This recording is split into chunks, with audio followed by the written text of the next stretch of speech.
Hello and welcome to Allegedly Astrology. Each episode we break down the astrology that happened during some of the biggest scandals and events in history. Dana, what are we covering on this episode? Today we're talking about the cast of Love Island Season 7 with a very special guest, Josh of Joshology. Yay! Welcome, Josh! Yay! Welcome. Hey, y'all. All right, Josh, tell us about yourself and your big three and how you found astrology. So, y'all, my big three is a Pisces sun with a Libra rising and a Sagittarius moon. Oh my God, fun. I love that. Yes.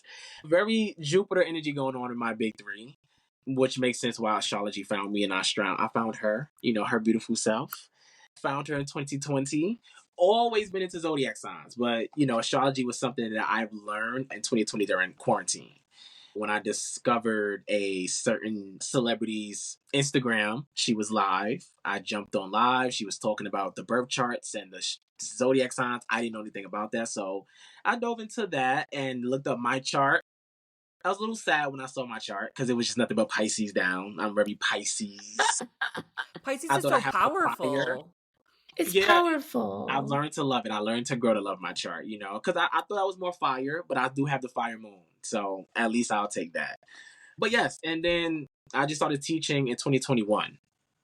I became my own teacher. So I just wanted to help other people discover just a different version of themselves or just to understand themselves better. And that's what I realized astrology was. And I always knew my purpose was to help people in some type of way. And then I found it. It was astrology. So perfect for your big three too. Yes. So here we are. It's been about 4 years, about 5. And here we are still in the astrology world. So yay. Yes. Well, I love all of your content, and I especially love your Love Island recaps. So tell us, have you been a long-time Love Island watcher? Are you new to season 7?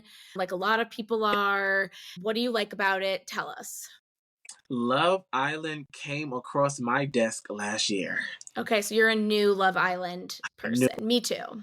I've always known about love shows, Netflix, right. all that. I just never really dove into them. The first love show I've actually watched was The Ultimatum. Oh, yes. That's when my other friend, she's big into Love is Blind, dove into that. And then I'm very active on Twitter, so I would just kept seeing this specific couple from season 6, Serena and Cordell, all down my time. I'm like, who are they? Every time I saw it, I kept scrolling and ignoring. I'm like, oh my God. And then it just got to a point to where I'm like, no, I have to figure out who these people are. Yeah, that's kind of how I got into season 6 too, because I was just tired of seeing everything online and not knowing what it was about. So I was like, all right, I'm just gonna, if you can't beat them, join them. And then I got hooked. Yes. And then I saw a clip posted on Twitter. It was some lovey-dovey stuff Serena Cordell was doing in the bathroom. I think she was helping them get ready. And I was like, I have to tap into this beautiful couple. I have to see what's going on. So I am very much from season 6 and up. Season 7 was this year. I was known about it. Something in me was like, you have to talk about the season. Something. And I didn't start talking about the season right away because I was kind of scared to step into that lane. It also wasn't that fun in the beginning. Yeah. It was a little slow. And so I feel like it really kind of took off mid-season, I think. Yes. Would you agree, Sarah? One of my best friends is from New Zealand, and she had put me on to Love Island UK a few years ago. And so I was really into that. So Love Island this season was my first US Love Island. And I do feel it normally though takes me a few episodes because it's who are these people? But then it normally starts getting more juicy and dramatic. But yeah, this season was a little different, I feel like. Yes. Different. It was. And I think it was so hard for people to kind of disassociate season 6. Yes. Get it. We understand that was the big season. We love everybody, but it's these are a new group of people. We have to give them their time to love. And, so I wanted to give myself time for that. But then I also was kind of in my head about doing reviews because I'm so much about astrology and tarot and stuff. But something was no, I love other things besides spirituality. I want to talk about something else. I watch tons of movies and shows. So I thought this was a great opportunity to do so. And yeah, it just took off from there. So Love Island was something that I'm a newbie. I do not know nothing about season 1 through season 5. I do not. We don't either. but Yeah, I've no, heard nothing. I how don't the even know seasons about were season good. I 7. think Also, just to caveat everyone, Dana has watched none of Love Island. She was looking at these charts completely blind. So it will be very fun to see, what she has to say about them not having watched the show. So we'll have two perspectives of Josh, who has seen obviously all of this, and yeah. Dana, who has not. So this will be very, very, very fun.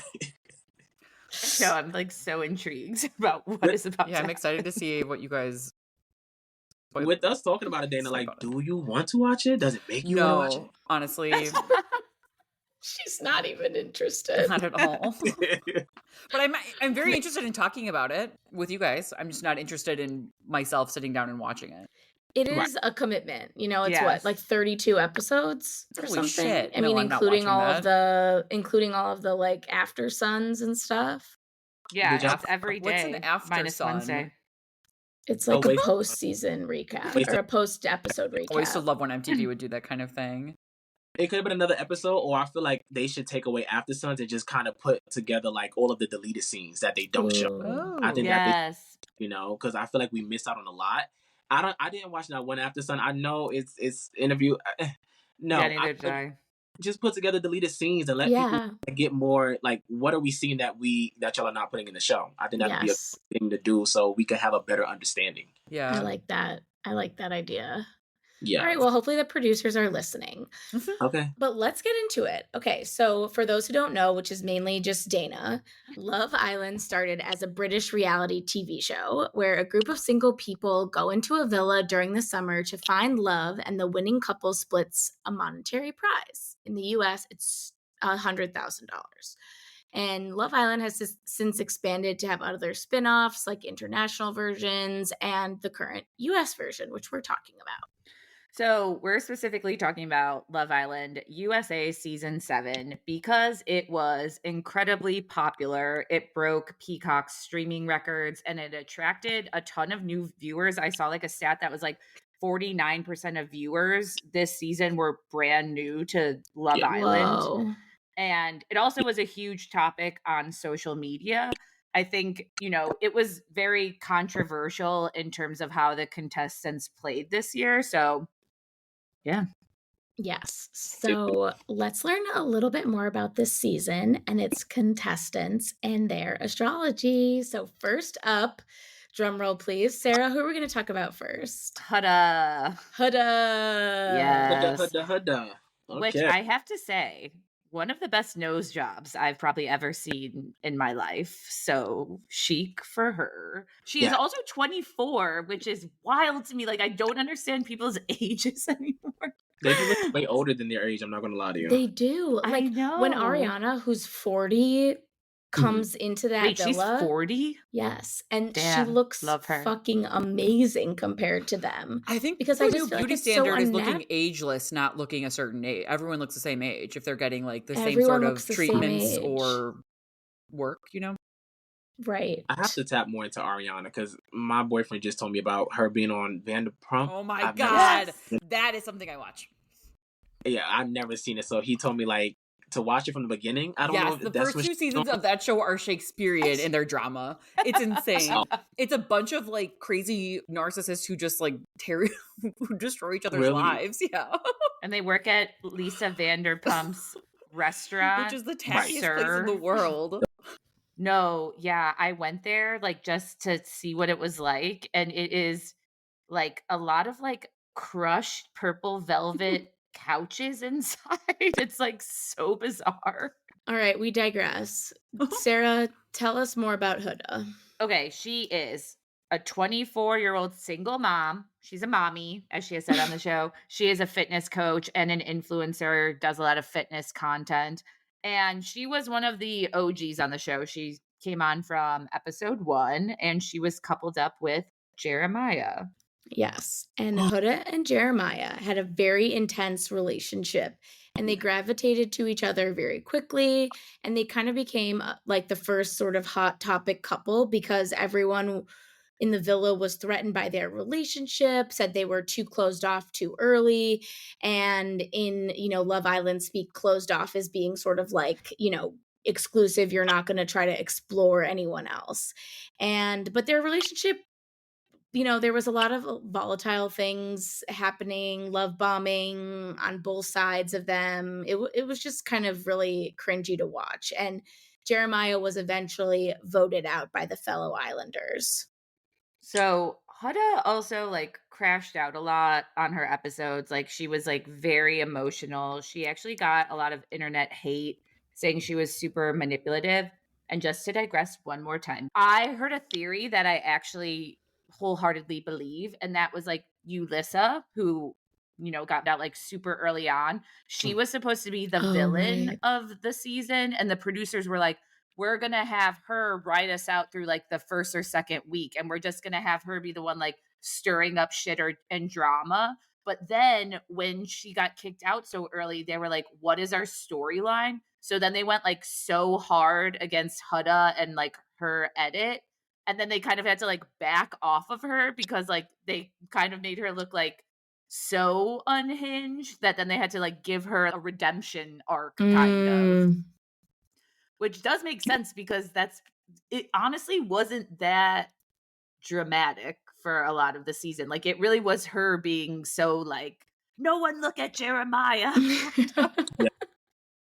I don't not want to believe the producers are doing things behind the scenes. I hate it, but I know it's true. It's true. 100%.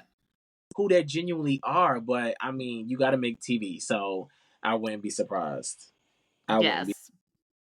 Huda does get a lot of hate though, so I feel bad for her knowing what I know, which is what you guys just said. I think she's just very misunderstood. The hate, I'm not gonna lie, like she definitely came on very much like, girl, you gotta go home. You need to go home. I was like worried for her. Oh, I was okay, like, I just feel like you shouldn't be here. It's like, this is not a good environment for you. But because I feel like she was an OG and because I feel like they did have love for her, they kept saving her over and over and over again. Like she almost got eliminated like 3 times, I believe. Yes, yeah, literally. And one thing I can give her, although she is getting like, she did tone it down as the show went on. She did. Once Jeremiah was eliminated, she got it together. Yes. But then kind of turned into her going against the girls now, and kind of, oh, so you're talking to my man now, or you're trying to take my man? It kind of became now like the girls against her. So, yeah, Huda, she had a lot going on. I know. But still, she survived. She persevered. She made it all the way to the end. And she met Chris, who was a basketball player overseas. And Chris seemed to know how to kind of like balance out her emotions and triggers. And for a long time, he was like very understanding of her, in my opinion, at least. But her and Chris came in 3rd place. But they did break up during their date. Like their final date. It was so good. The first time it ever happened. Why? Mind you. Yeah, the first date. We've been seeing it. We've been knew they was gonna break up. I didn't think it was gonna happen on the show. I thought it was gonna happen like when they left. Yeah. But honestly, I think it was like a very cowardly way for him to break. I agree. He basically like made her break up with him so he wouldn't look like. He was like, it's your decision. It's your decision. But like, it was kind of clear that it wasn't. Save it, bitch. Yeah, it was. He wanted her to say it instead of him saying it. Exactly. He just wanted her to say, I guess, to not look like the bad guy, or right. I don't know. Well, I mean, that's his Libra moon, I think. Yes. Well, Dana, tell us about Huda and Chris. So Huda was born August 30th, 2000 in Raleigh, North Carolina, and Chris was born on April 11th, 1998 in Fresno, California. Huda has a Virgo sun and a Virgo or a Libra moon, and Chris has an Aries sun and Libra moon, so he's born on a full moon. She's born on a new moon. I like that, but we're working with a lot of Aries and Virgo synastry, which their suns are in. Well, their suns are in Antisha with each other, which I don't know if I've ever really. What discussed. is Antisha? It's equidistant from the equinox point, which sort of functions like a conjunction in some ways. Like they have more in common than it may first seem. They're able to work together if either of them can relinquish control for long enough. But they also, like, the different ways they would take control is probably maybe hot to teach each other, Ultimately, though, it sounds like he was relinquishing control and forced her to take it. Also, like a classic case of nodal synastry. Chris's north node is conjunct Huda's sun. Nodal synastry is like the kind that gnaws at you for years after breaking up, even if it's, a conscious uncoupling. So there's like great potential for a lasting relationship. The sun's a spotlight, the north node's intense fascination. But also, footnote is that Huda has a Virgo stellium with her sun, Mercury, maybe her Venus, and maybe her moon. And the south node is transiting all those placements. So her like getting threatened to get kicked off a lot would be that transit. Also, Huda's Jupiter in Gemini squares Chris's node. So it's like a fated intervention. Maybe she made him feel lucky. Maybe it caught him off guard how much like they like each other. And the nodes are an axis of fate. Jupiter is a planet of faith, hope, and charity. So that's why it feels like that. Chris's Juno is conjunct Huda's moon and Venus, but the disclaimer, Chris's Juno is 23 degrees Virgo, and both Huda's moon and Venus might be in Libra. But if not, if they're in Virgo, then Juno's the asteroid goddess associated with love and marriage, and maybe sometimes jealousy. And Venus is, of course, the planet of love and collaboration. So she's a jealous gal. Yeah. Okay. Yeah. That was like a big through line in this season. It's just like she was not having it when anyone was going after her mans. I probably would be the same way. So, okay, I get it. I also would never be on a show like this because that would make me crazy. And I would look so bad. Chris's Mars in Aries trine, so does Mars in Leo. So it's a fire Mars trine. It's hot and heavy. They play well together. Maximum bravado. Maybe, I really don't think this would necessarily be outshining each other. I think it would be good teamwork. Chris's Jupiter in Pisces squares Huda's Jupiter in Gemini. So Jupiter squares are prone to excess. They'd have to be careful for not overindulging together, whatever that could mean for them and their personalities. And then they have a Venus opposition, which, again, another disclaimer, because Venus entered Libra at 11:35 p.m. on the day Huda was born. So it's most likely in Virgo, but it could be in Libra.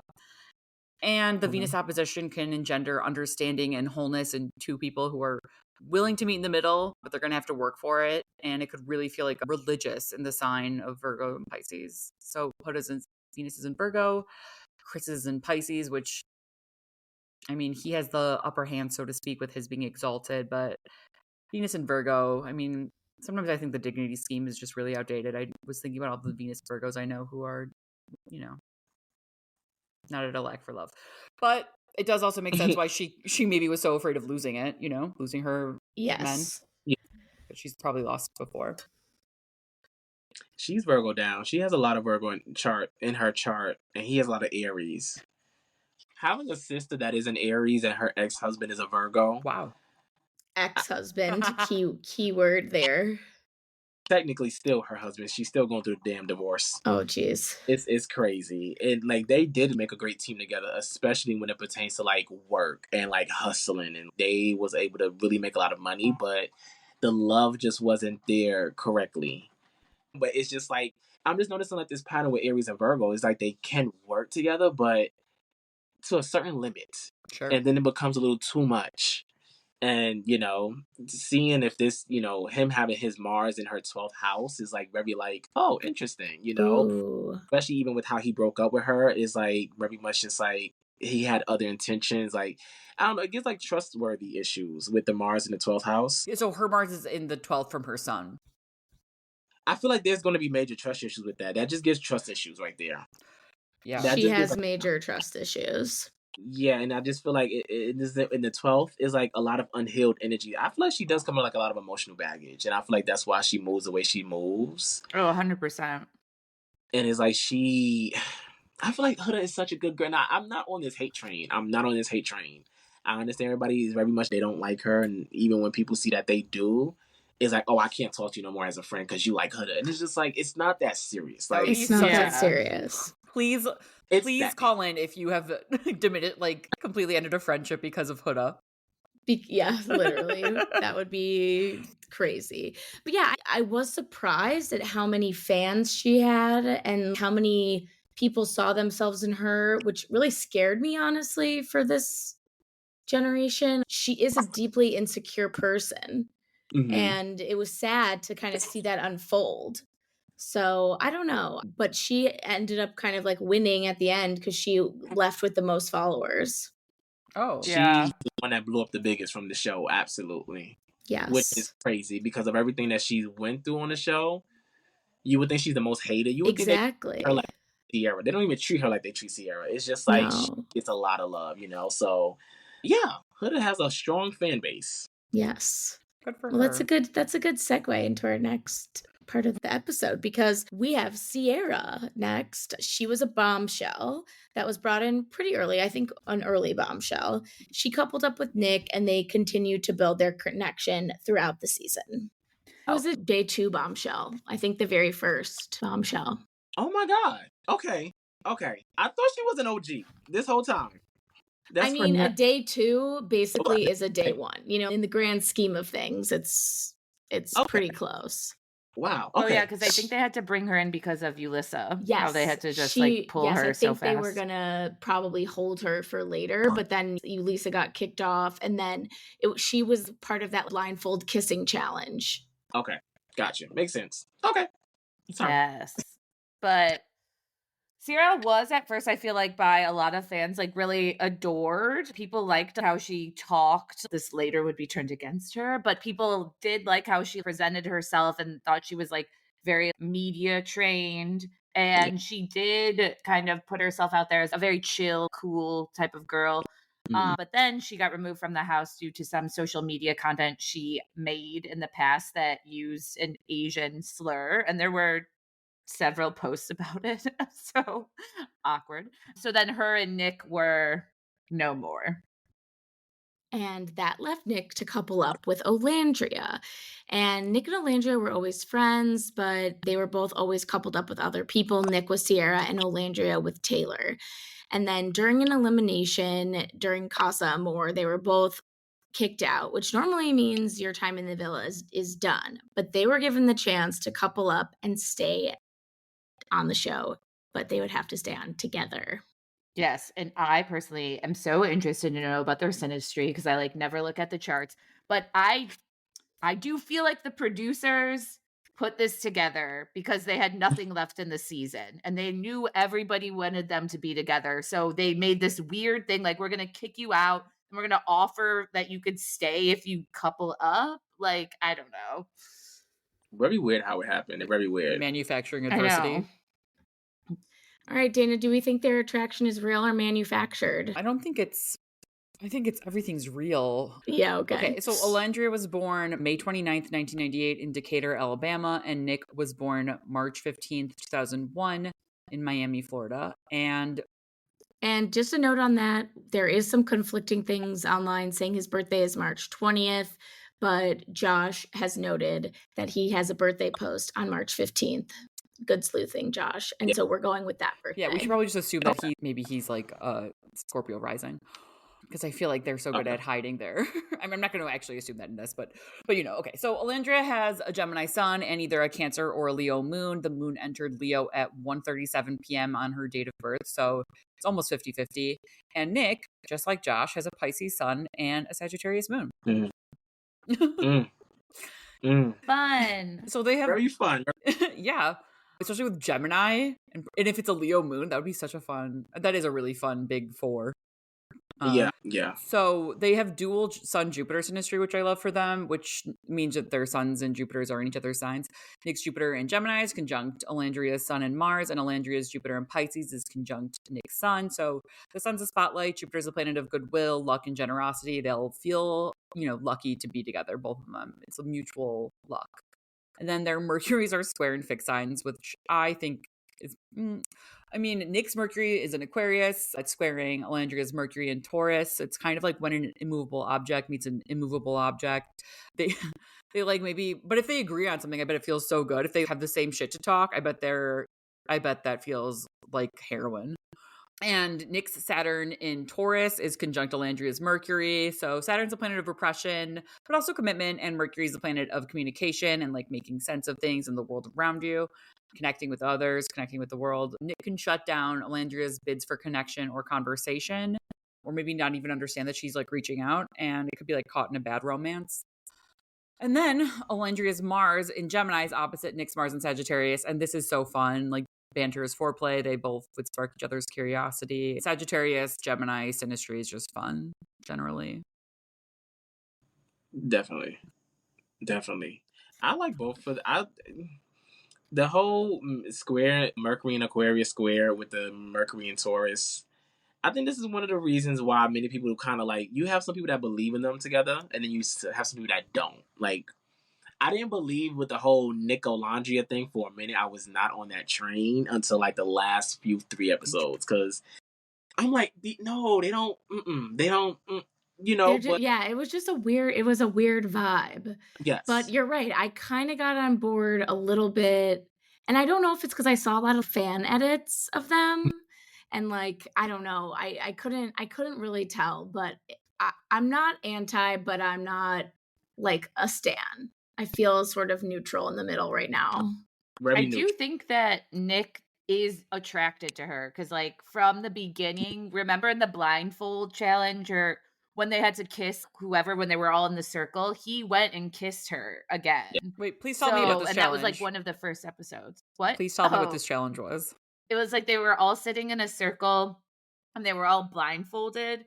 And what you could do when Ariana like tapped your shoulder is you could go up to anybody in the circle and make out with them, because Love Island, they like love to make out with each other in the most horrifying way Were they both imaginable blindfolded that you've ever still? witnessed. Would she like have to walk one of them to the other The one? person that you kiss is blindfolded. Yeah, Blindfolded. Okay, all right. Yeah, but if you're the kisser, you are not blindfolded. So it's like you go up to them while they're sitting there and you start kissing them. So he went to Alandria like in the beginning and kissed her again. And I do think he is very attracted to her. I just got the vibe that like she wasn't, like she was just kind of going along for it, but she always said she took a while to like warm up to people. So yeah, it maybe took a that's it. Because I think, and I low-key still think she looks at him as a friend, you know? And I think it was very hard for him to explore her because he was so locked in with Cierra. Yeah. So it was like, and that kind of does make it really hard. Like sometimes I imagine if you have to be in the villa, you're with somebody, but you're also like, I really do also like this person, but I don't want to make this person mad. Then I don't want to look. Then you start looking like the asshole because like you don't know what you. Then that's where the drama comes. So yeah, I wonder if he would have chose to explore things early with her, where we would have been and how the show would have played out. That would be very interesting. Especially him and Taylor are like friends. Right. Like I had heard they modeled together like outside the villa, so they knew each other from before. So even though Alandra and Taylor again felt like very friend vibes to me, if that's his friend, he's not gonna do anything. It would have been very interesting if Nick pursued Alandria knowing that she was still coupled up with Taylor. That would have caused that would have been fun. With Taylor, but yeah, Alandria is like very disciplined, so I don't think she's she would have. So disciplined. Yeah, she's so like interesting. Very. It's just hard to read her. She's like she was the least emotional person on the show, so it was very hard for her. I forget what her family dynamics are. I know she comes from a single mom, but she definitely is giving like eldest daughter, and I say this as an eldest daughter because I'm like, she just doesn't have time for people's bullshit. And I kind of like how she operated in the house. So that's why I'm like, I don't think she could be a Cancer moon because she's not very emotional, but I feel like maybe she is deep down because it does give like motherly vibes. Yes. So I don't know. It's hard to say. Cancer moons, especially in women, they're just such badasses to me. And I also feel like they are emotional. They just choose to know when to let it out. It's like I Cancer Sarah, moon. Does that feel right for you? Yes, it is. I'm a Cancer moon, and I think that's like so true. Not to just represent all Cancer moons. Like I feel like you feel a lot of emotions, but you kind of keep it locked up, and then like in the privacy of your home, you will like have a mental breakdown and cry. But then kind of like how she like lost her shit in the Stand on Business challenge. That to me is very like Cancer moon in a way where it's like you've held all these emotions in and then you decide to like say them and it's probably going to come out in a very aggressive way because it's been building up for so long. Do we have time? Especially if you have if this is her moon in the 29th degree, is that correct? That's We don't know. Alondra. I mean, it's either it Oh, entered the moon entered Leo at 1:37 p.m. on the day she was born, so it's almost a 50-50 chance, but it's more likely Cancer than Leo, if we're being. I know with this moon being in the 29th degree, like I know that's a very like it can be like an intense degree, especially emotionally when it's on the moon. So when she finally let out her emotions, that what was it, the keep it real challenge or speak your mind, Yeah, and when stand on she business. stand on business, how the public kind of started turning on her when she did that. Oh, You mean. know, it's like I built up so much. She was mature because it's such like a high degree to 29th degree, but then when it comes out, it's like now you're the bad guy. I think she's good now with the public. I think she's back love. I think she's fine now. But it took a minute for people to understand where she was emotionally coming from at first when she expressed herself. Poor Yeah, Gemini. I Yeah, know. there's a lot. But she reminded me so much of my Gemini friend. My Gemini, I have a Gemini friend who has a Taurus moon, and they're very much, they look alike, they act alike. Like I don't know, and maybe this is another thing I noticed with Gemini women. Maybe the friends I have, they're emotional, but they just know how to guard it so well. I don't know. It's something about Gemini Sun women because a lot of my friends are Geminis. I don't know why I Hell attract yeah. Gemini so much.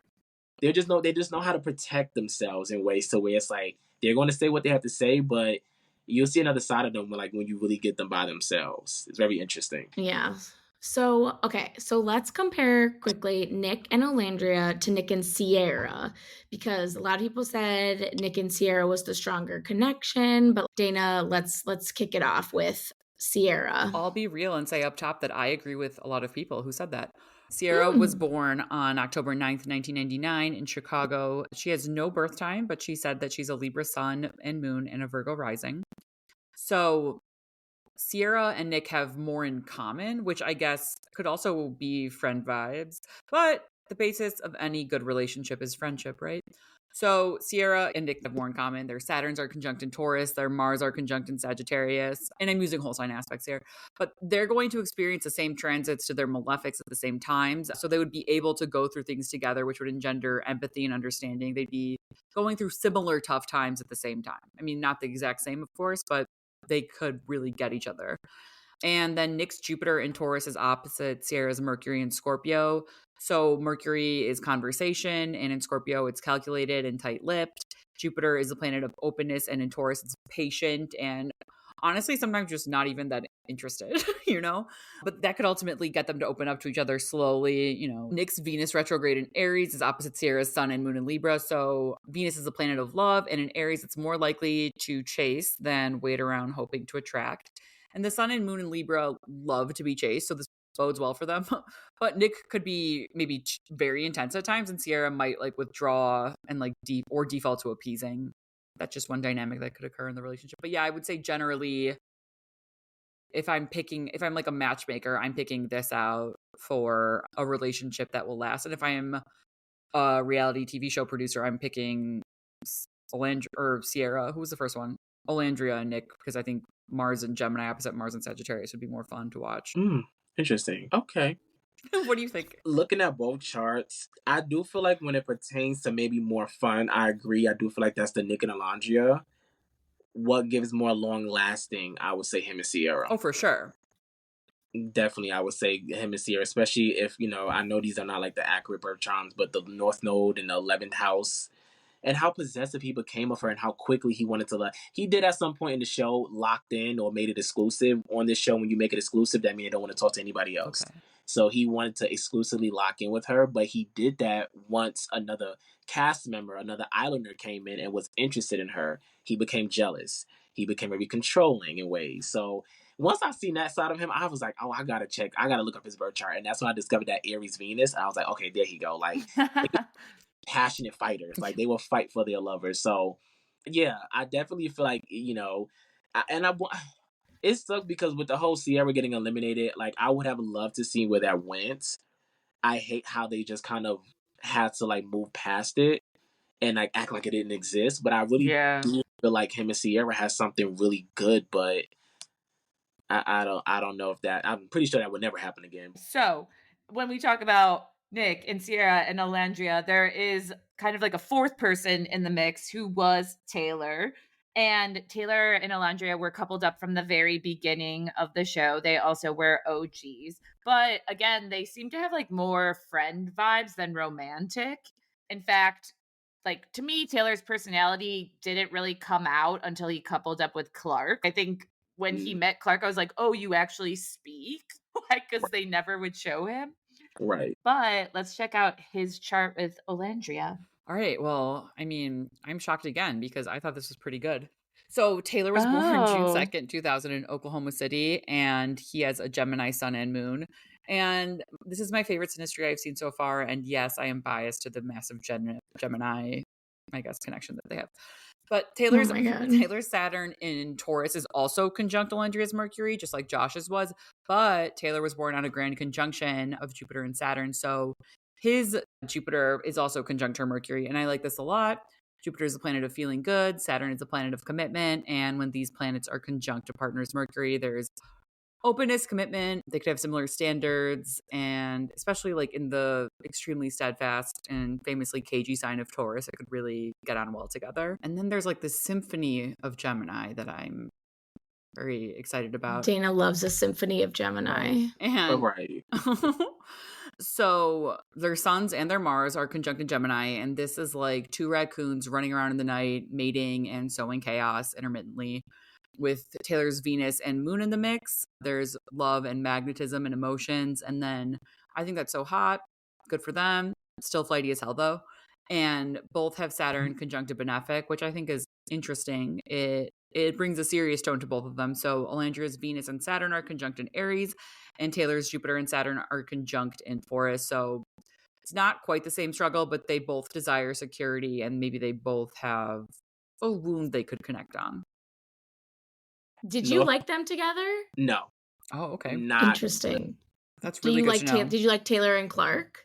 Yes. It took me a minute to like that because, I mean, just how everything was done. Then I didn't really like Clark's energy. It's weird because now that the show is over, like, I think the ways that I feel it in the videos that I made, I just don't care anymore. I'm like very new to everybody.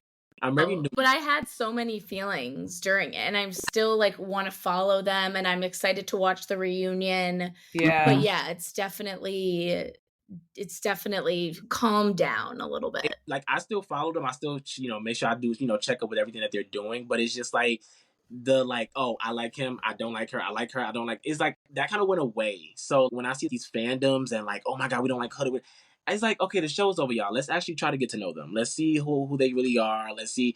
And that's why I'm kind of not like on any train, honestly. I just feel like with the show, like Taylor, everybody hates Taylor.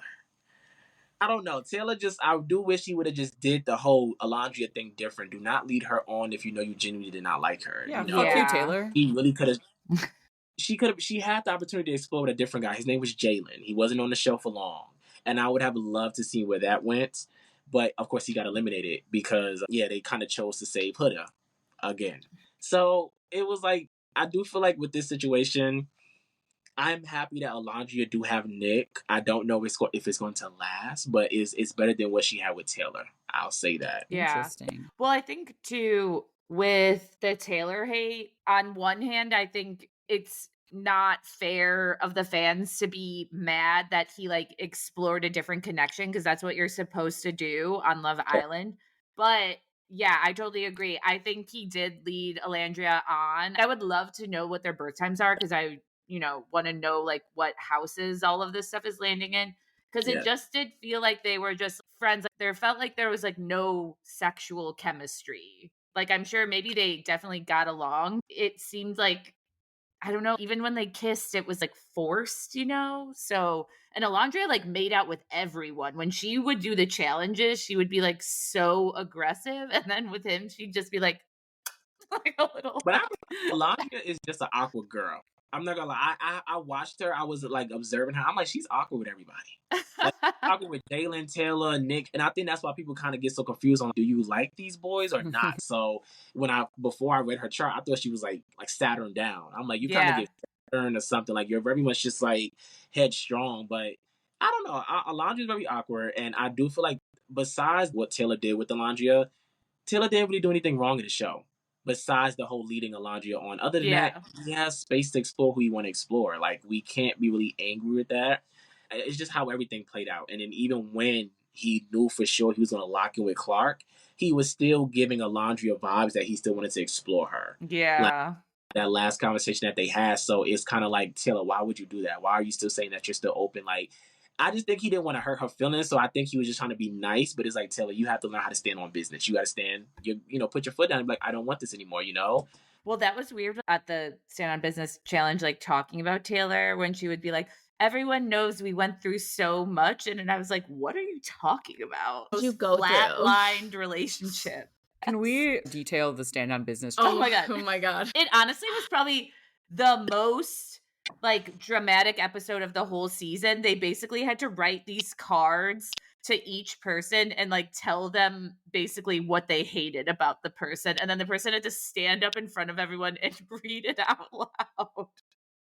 It honestly was like pretty messed up now that I think about it. I kind of love that. No, it was like, because they had nothing. Like normally they have this thing called movie night, which is like after Casa, people will hook up and then they'll like show it on screen. So their like main connection could see and go cry, but they didn't have that. So they're like, well, I guess we'll just make them eat each other alive for one episode. Yeah, the stand-up business was pretty wild. That was, I think, the most chaotic episode. Like, that's Yeah. with the tea and was honest. And when the cast came out of the villa and did their like podcast circuits, they all really mentioned that challenge where everything turned. And they said it was almost 8 hours long, which you could tell in the episode because it started when it was like light out and then it was pitch black at the end. But that's what I'm talking about. Like, so much stuff that they cut out. Oh my gosh. Yeah, they cut out so much. But yeah, it seemed really tense from what we saw. And I just can't imagine what it would have been like to be there.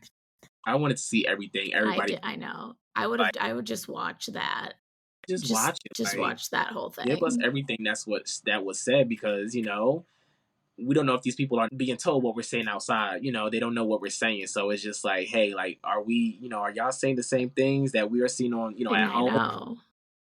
It was a lot, but that was a very lot. Stand on business. So. All right. Well, this is where we're going to leave off with part 1, and we'll kick off part 2 with some more couples and obviously our queen, Amaya Papaya. Maya. And with that, I'm Elise. I'm Dana. And I'm Sarah. And this is Allegedly Astrology. Bye. Bye.